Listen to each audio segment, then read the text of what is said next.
السلام عليكم.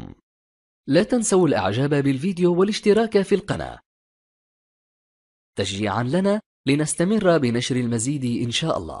إذا كنت من المتابعين الجدد اشترك الآن في القناة ليصلك الجديد بالضغط على الزر الأحمر أسفل القناة مع تفعيل الجرس، ولا تنسوا دعم المقطع بلايك. شكرا لكم جزيل الشكر. بسم الله الرحمن الرحيم. دكتور بوشعيب عشاق، مندوب وزارة الصحة بإقليم بن سليمان.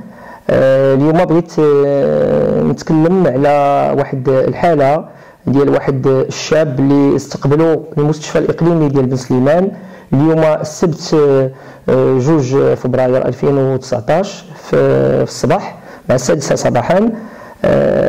فحسب الطبيب ديال المستعجلات ديال المستشفى فهذا الشاب وصل متوفى.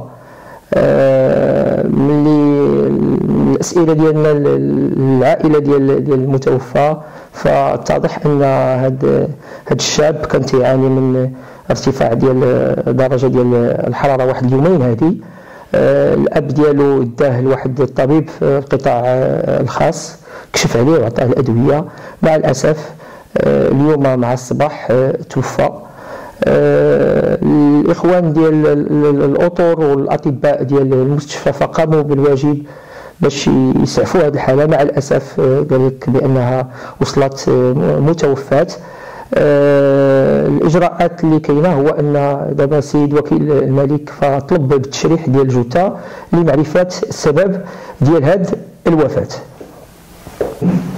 فنبغي نطمئن الساكنه ديال الاقليم ديال بن سليمان. فالمصالح الصحيه الاقليميه لم تسجل اي حاله ديال هاد انفلونزا الخنازير على مستوى الاقليم.